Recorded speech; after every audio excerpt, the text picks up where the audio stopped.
ሰባተኛው ጠቅላላ ምርጫ ፍትሃዊ ሰላማዊና ተአማኒ በማድረግ በህዝብ ዘንድ ቅቡልነት ያለው መንግስት ለመመስረት ሁሉም ዜጎች የምርጫ ካርድ እንዲወስዱ የደቡብ ኢትዮጵያ ክልል ብልጽግና ፓርቲ ቅርንጫፍ ጽህፈት ቤት ኃላፊ አቶ ገብረ መስቀል ጫላ አሳሰቡ።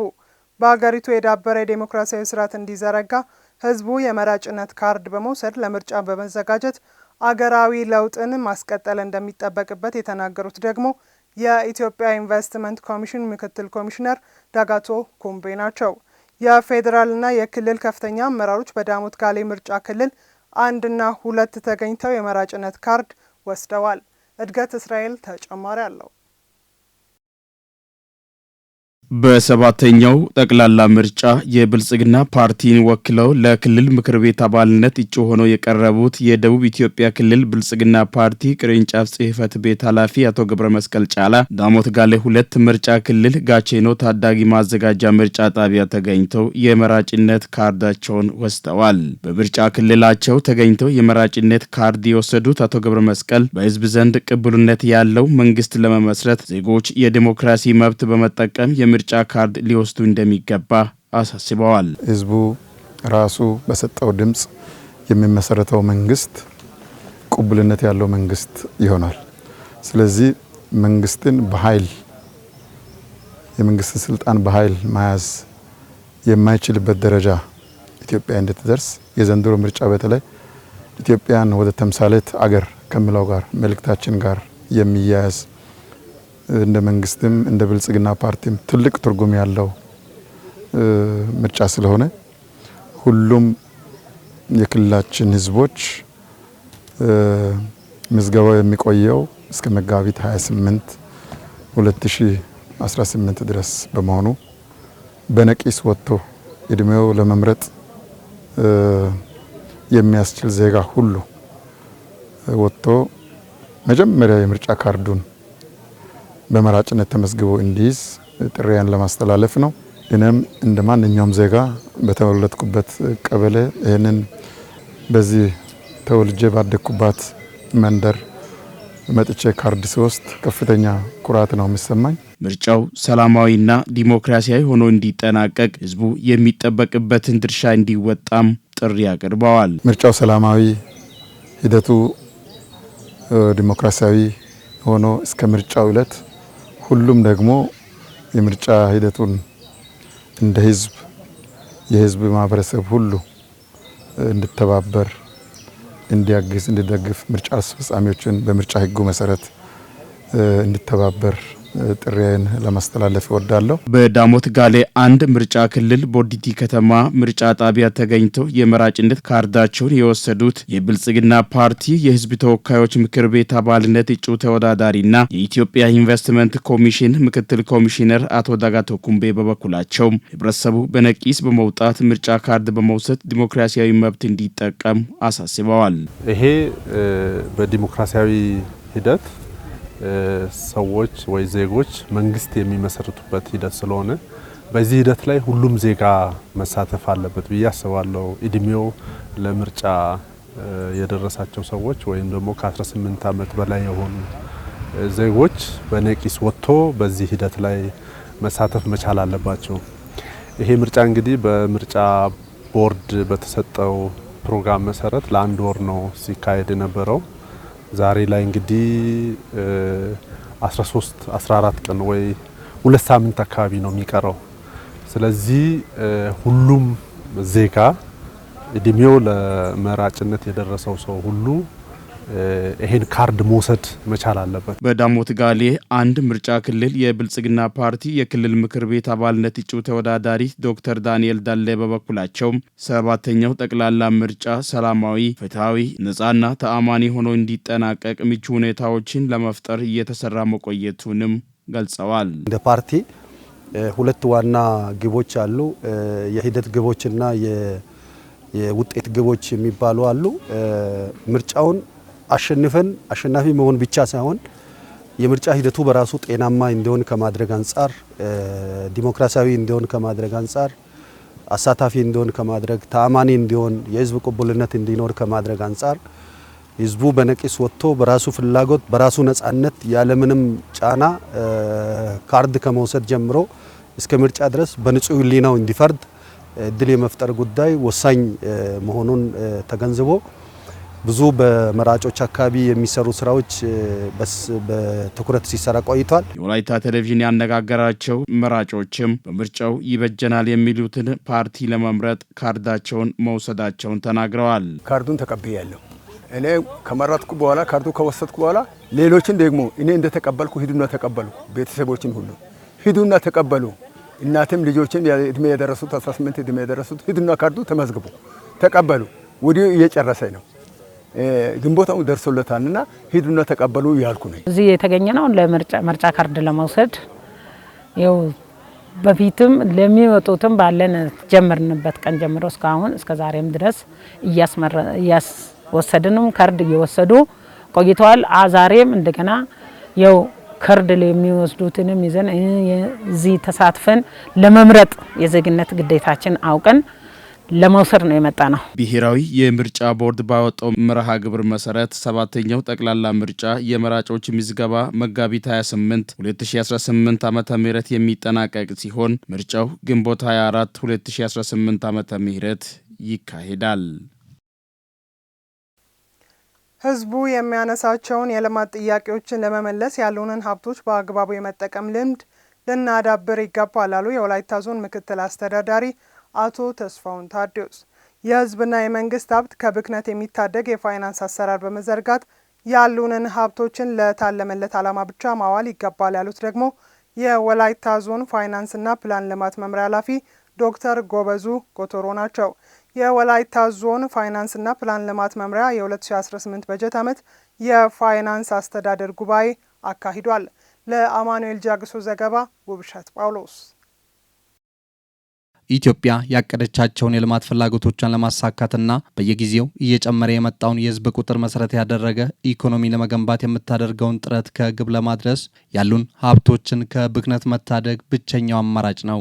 ህዝቡ ለሚያነሷቸው አንገብጋቢ የልማት ጥያቄዎች ምላሽ ለመስጠት በርካታ ተግባራት እየተከናወኑ ናቸው ሲሉ የወላይታ ዞን ምክትል አስተዳዳሪ አቶ ተስፋውን ታዲዮስ ተናግረዋል። በበጀት ዓመቱ በርካታ የልማት ጥያቄዎችን ለመመለስ ከሚመለከታቸው አካላት ጋር ብዙ ርቀት ለመጓዝ ተችሏል። በዚህም አርሶ አደሩን ለማገዝ ትላልቅ ማሽነሪዎች ግዢ መፈጸም፣ የሜጋ ፕሮጀክት ተነሺ ዜጎች የካሳ ክፍያውን በተለያዩ ከተማና ወረዳ አስተዳደሮች ለመፈጸም ጥረት ሲደረግ እና ከተቋሙ ጋር ስንሰራ ቆይተናል። በዞናችን የሚንቀሳቀሱ መንግስታዊ ያልሆኑ ድርጅቶች በማሳተፍ በድህነት ቅነሳ፣ በሰብአዊ ድጋፍ፣ በግብርናና በጤና፣ በትምህርት ዘርፍ ውስን የሆኑ የመንግስት ሀብት ሊሸፈኑ የማይችሉ ስራዎችን በትብብር መስራት የህብረተሰባችን የልማት ጥያቄ ለመመለስ በርካታ ስራዎችን ስንሰራ ከርመናል። በሀገራችን ያለውን ሀብት ለታለመለት ዓላማ ብቻ ከመጠቀም አኳያ የሚስተዋሉ ክፍተቶችን ለማረም የሀብት ብክነትን የሚያስቀር የፋይናንስ አሰራር ሊዘረጋ እንደሚገባ የወላይታ ዞን ፋይናንስና ልማት መምሪያ ኃላፊ ዶክተር ጎበዜ ጎቶሮ አስገንዝበዋል። የበጀት ምንጭ የምንለው ነገር ከህዝቡ ውስጥ የሚሰበሰበው የውስጥ ገቢና ከመንግስት ቋት የሚመጣው ትሬዠሪ ነው።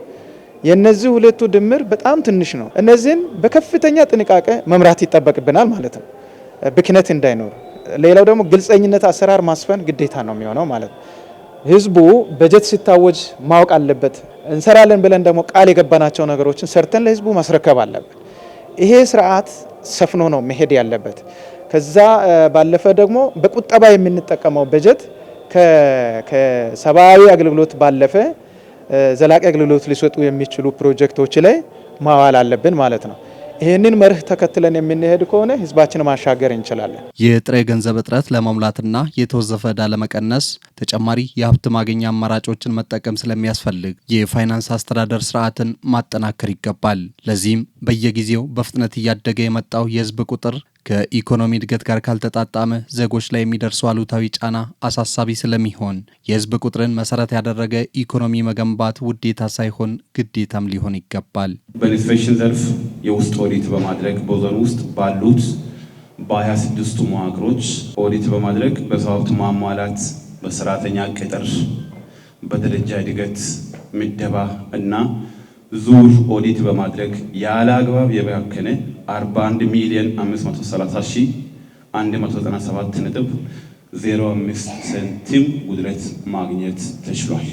ያለ ትክክለኛ ፋይናንስ አመራር ምንም አይነት ልማት እቅድ በትክክል ሊፈጸምና ሊሳካ አይችልም። በዞናችን ውስጥ የምናደርገው የልማት ስራ እንዲቀላጠፍ የሚያስፈልግ ግልጸኝነትና ተጠያቂነት የሰፈነበት ፋይናንስ አሰራር ሊተገበር ይገባል።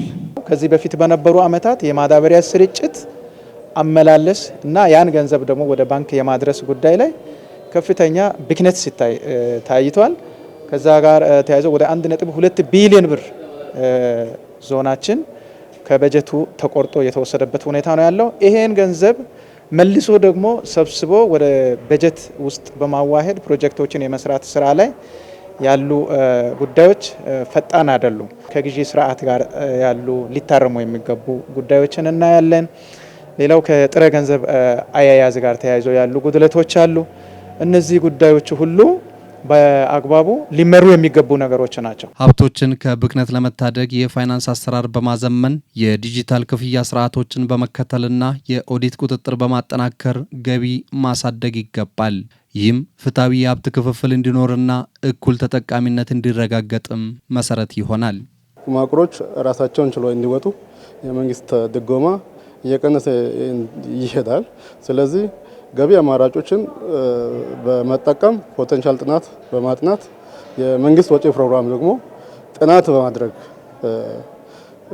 ፋይናንስ ውጤታማ ሆኖ እንዲወጣ አቅጣጫም እየተቀመጠ ነው። የገቢ አማራጮችን በተገቢ ሁኔታ መስራት መቻል አለበት። አመራሩን በአመራር ቁርጠኝነት መምራት አለበት። ባለሙያም ደግሞ በባለሙያ ቁርጠኝነትን መምራት አለበት። ባለሙያ ደግሞ የመገምገም፣ የማሰልጠን፣ የመከታተል፣ የመደገፍ ጉዳይ ሁሉ የአመራር ሚና ስለሆነ አመራሩና ባለሙያ ተቀናጅተው ከሰራ ገቢያችን ከፍ ማድረግ እንችላለን። በስህተት አንዳንድ ጊዜ ክሊራንስም ጭምር ወስዶ ከሄዱ በኋላ በሁለቱም ወረዳዎች የሚበሉ አካላትም ጭምር የተገኘው ዛሬ ከሰነዱ ያውላችንም ሰምተናል። ከዚህ አንጻር ቀጥሎ እንደዚህ አይነት ስህተት እንዳይፈጠር በጥንቃቄ ፋይናንስ አሰራርን ተከትለን ለመምራት ያው በእኛ በኩል ትልቅ ቃል ገብተን የተነሳነው ጉባኤ ነው ብዬ አስባለሁ። ከሰሞኑ የጣለ ያለው ከባድ ዝናብ ያስከተለው ጎርፍ ወደ ቤታችን ዘልቆ የገባ ስጋት ደቅኖብናል ሲሉ በወላይታ ሶዶ ከተማ የጊዶ ወንባ ቀበሌ ነዋሪዎች ለወላይታ ቴሌቪዥን ተናገሩ። ቀበሌው በርካታ ነዋሪዎች የሰፈሩ ቢሆንም የውሃ መውረጃ ዲችና መሰል መሰረተ ልማቶች አለመሟላቱ የዕለት ተዕለት እንቅስቃሴ ላይ ከፍተኛ ጫና እያሳደረም ነው ብለዋል ነዋሪዎቹ። ወደ ስፍራው በማቅናት የነዋሪዎችን ቅሬታ የተመለከተው ሪፖርተራችን አለማዩ አልቶ ዘገባውን እንደሚከተለው ዳሷል። ዝናቡ እንደዘነበ ወዲያውን መታችሁ ወደዛ አካባቢ ቀርባችሁ ብታይ አወራረዱ በእውነት ሰው ልጅ ምናምን ይዞ የሚሄድ ነው የሚመስለው። ለጤናችም ጭምር ያሰጋናል።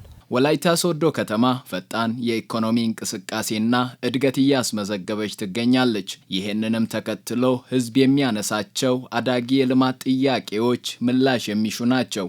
ከሰሞኑ እየጣለ ያለው ዝናብ ያስከተለው ጎርፍ ከፍተኛ ስጋት ደቅኖብናል ሲሉ እስከ ጣቢያችን የመጡ የጊዶ ወንባ ቀበሌ ነዋሪዎች የሚሉት አላቸው። አጠቃላይ ከዳሞት ጀምሮ የሚመጣው ውሃ ወደዚህ ነው መጣው። ምክንያቱም ምንድነው ውሃና ፈሳሽ በአጠቃላይ ከከተማ ተጠርጎ የሚመጣ አፈር በራሳቸው በር ጀምሮ እስከ ታች እስከ አቶ እምሩ ማደያ ድረስ አፈር አስጨምሯል። ይሄ አፈር ሲያስጨምሩም እኛ እንደ ማይበር አካባቢ ሄደን አላፊዎቹን ይሄ አፈር ምናልባት ካልተነሳ የውሃ መንገድ ከተዘጋ በእኛ ላይ አደጋ ሊያደርስብን ነው ብለን ተናግረንም በሳቱ ያሉ ነገር ምንድነው እኛም ዲች እንሰራለን ነበር ያሉት። ቢሰራ ለእኛም ጭምር መልካም ነበር። ያም አልሆነም። አሁን ግን በአጠቃላይ ከዳሞት ጀምሮ የሚወጣው ጎርፉ መንገድ በመዘጋቱ ምክንያት ወደ ታች ወደ እኛ መምጣት ችሏል። ከተማ ላይ ከዘነበ ብዙ ስጋት አለኝ። ለኔ ሳይሆን ለኔ ብቻ ከሰፈሬ ለልጆቼ ለሰፈሩ ያለውን ልጆችን ስልክ እንደውም ብዘጋኝ በጣም ስጋት አለኝ።